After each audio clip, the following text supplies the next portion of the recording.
This is a PSA for any of the ladies that have been seriously considering divorcing their husband. There's a lot of big conversations happening now that we have the results of the election, one of them being no-fault divorce. That is a type of divorce that allows you to end your marriage without needing to prove that anyone is at fault. Some lawmakers are looking to abolish that, which is going to make you divorcing your husband a lot harder. So here's what that potential change could mean for you. You're going to have to prove that your husband did something wrong, which can be even more expensive, emotionally draining, and time-consuming. Legal battles over fault can keep you in an endless and very expensive fight. Removing no-fault divorce could mean higher conflict in court, which is certainly not ideal for your kids or you.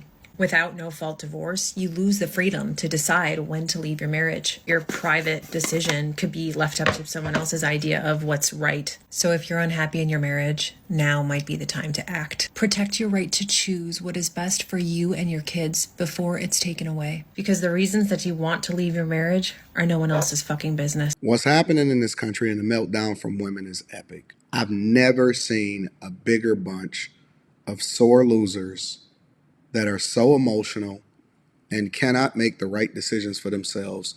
It's amazing. It's crazy. And I didn't realize it was this many delusional people.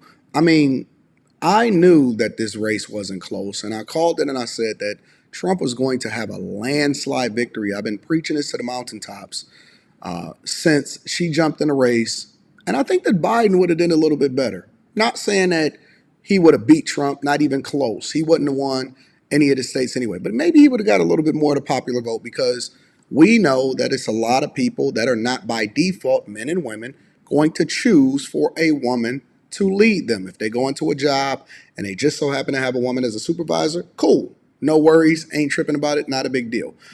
However, to actually have a woman lead them is a completely different conversation. And y'all are confirming that our suspicions was true.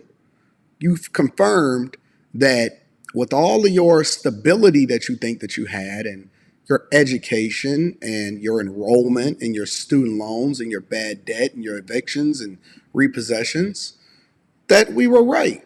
100% right. Right about what you ask? Here, let me tell you. Right that you're emotionally unstable, and you cannot even accept defeat graciously, and you are sore losers. And here's the worst part about it. You're sore losers for the thing that's actually best for you, because let me tell you what most people voted for. Most people voted for stable households, meaning that they wanted the ability to provide for themselves and provide for the people that they love, and to be able to go to work and not get laid off, and not to be replaced by an immigrant that's not supposed to be here, and for secure borders. And we like immigration because we want the best and the brightest, and we want people that's actually going to contribute into the economy, but we don't want our borders flooded. And so when I read about the 5-year-old up in New York this past weekend that was raped, that was disturbing for me, because it just so happened to be by an illegal migrant who was a part of a catch and release program. When I read about Lake and Riley, that's disturbing to me. I don't want people running around just crossing over the border in historic numbers without being vetted, and now we don't even know who's here. When I read about all of the stuff that was happening over in Denver, and just so happened that Colorado still stayed blue. Illinois, well, let me not say all of Illinois, only Chicago, shout out to Chicago, still stayed blue. California blue. New York blue. It was so funny to look at how red the map was.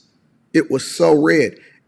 And I don't think that these women are really reading the room. So now, because I did a reaction to this probably like a year or two ago, that was completely unrelated to the election.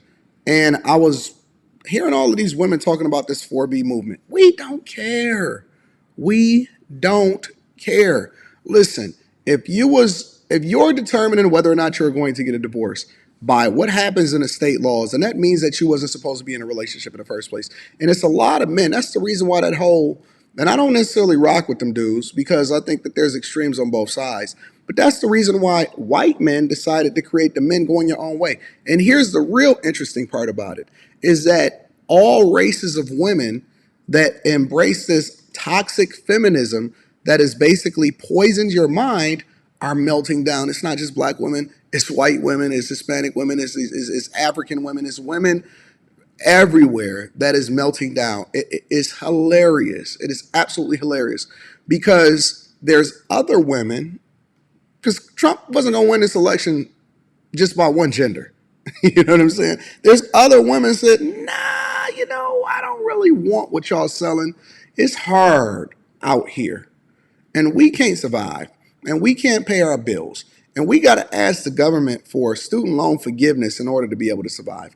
I'm not interested in continuing to be tied to the government. I want record wage growth again. I don't want to be in these wars. I was listening to a video where Putin was being interviewed and he was like, listen, I'm ready to end this war too. But the fact that the United States of America continues to fund this war machine and these proxy wars, and they want to participate in what's going on, and they don't want to actually help the people that's in this own country. When that hurricane came through and people had to try to apply for a $700 loan, I said, what is going on in this country?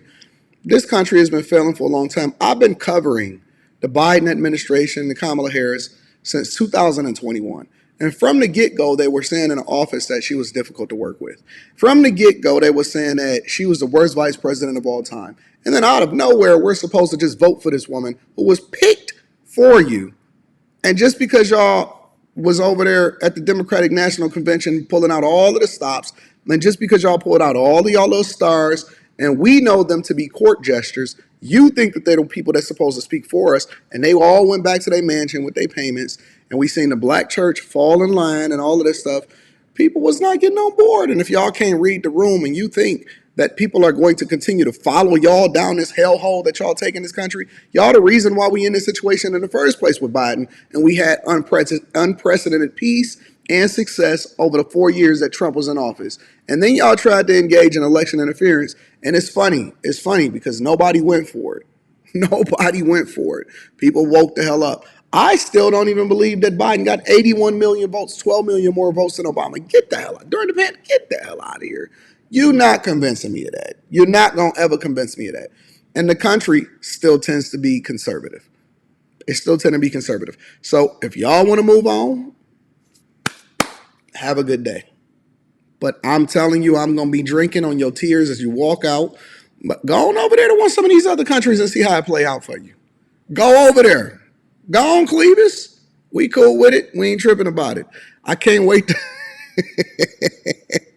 and we dragged y'all to the finish line for the thing that's best for y'all. And y'all still whining and complaining about it. Let's see how many of them move. I want to get a poll in the chat. YouTube need to be able to get a poll in the chat.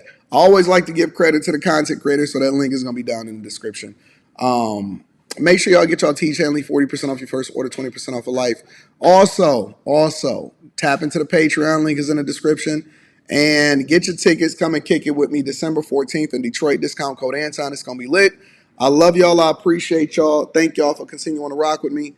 It's going to be hilarious. Hilarious what we see these women say on social media because they seriously had y'all fooled and thinking that y'all was going to win this election voting for Kamala Harris. And people didn't even like her prior to Joe Biden dropping out of the ways. Get out of here. Get the hell out of here. Y'all let me know what y'all think inside of the comments. How many of these women y'all think is going to actually make good on their promise to leave and leave the country? Let me know inside of the chat. I'm out.